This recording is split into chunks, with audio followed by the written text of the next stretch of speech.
T'es moi na classe. Moi, t'es papa journaliste. Ah, examen les qui malamu. Examen les qui sont facile comme facile c'est quoi mais les mingi ton ndenge ni. Eza ngokuti question maele te. Eza ngokuti atozo bakuta kozwa na yango. Ya solo.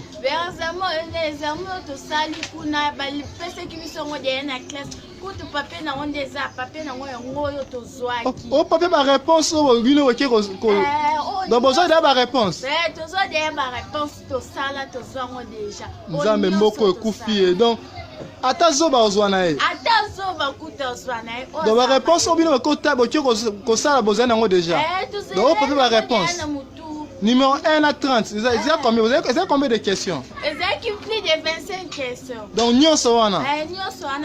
Congo Koufi. Si vous avez papier, vous réponse pour combien? Avant tout, vous avez 500 francs. 500 francs, vous avez une réponse.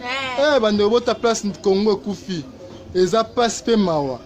Vous avez 6e classe? Nous avons 6e primaire. 6e primaire. Ah! Et ça passe. Donc, ma réponse, vous avez déjà ma réponse nyonso. Donc, vous avez na binoka, vous avez ma réponse nyonso. Donc, qu'est-ce que vous avez kamusi binokuna? Ah, Congo Koufi. Bandeko, vous avez place mboka ezo kende.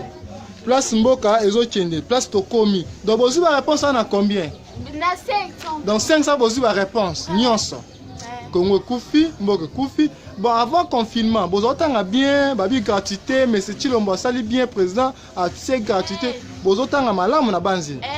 Tu as malamu te. Tu as plus de 250 élèves dans la salle mort. Nzambe nanga.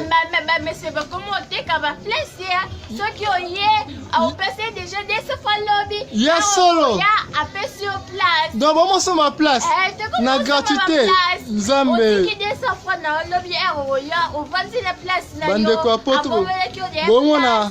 Bandeko apoto na wazali banda ya mboka na wazali na kati ya mboka bomona gratuité enseignement. Donc bokomi kosoma na ba place. Donc komi kosomba 200 francs tiki. Nzambe na ngai. Donc 200 francs sombi place. Na sombi place. Na salle boza ba combien? Toza 250 élèves. Mais ça tant que ça n'est bien. C'est bien le mieux au comprendre te. Ya kuna katini. Ya solo. Bande bomo na gratuité. Bomo na gratuité ya monsieur Chilombo.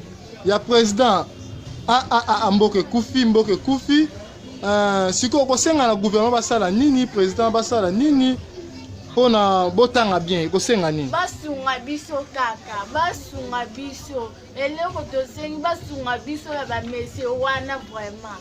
Basunga biso makasi. Tozo tango so bien te. Il faut somba place la mbongo. So va penser que peut-être 200 francs wana. On leka na tongo so siki pe monsieur. O somba place. Bokomi ko bimara création pe monsieur temi bino na porte. Azo senga mbongo lokobo uteki ko tela concert ya jibe. Ya solo.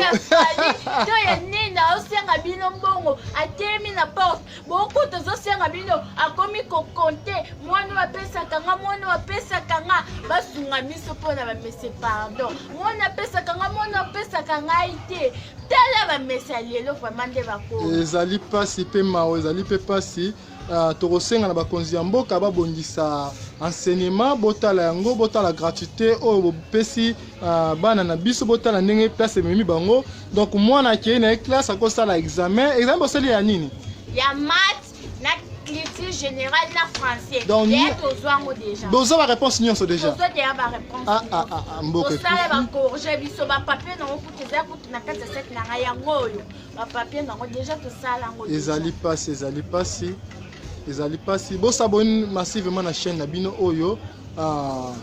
Tolobelaka toujours vérité, chaîne uniquement pour la vérité. Ezali ba recherche tout ça là. Touti kolobela en ce qui concerne examen à bana classe ndenge koleka donc gouvernement mboka bobongisa penza gratuité oyo luki makambo donc on a ça ba conséquences ya gratuité.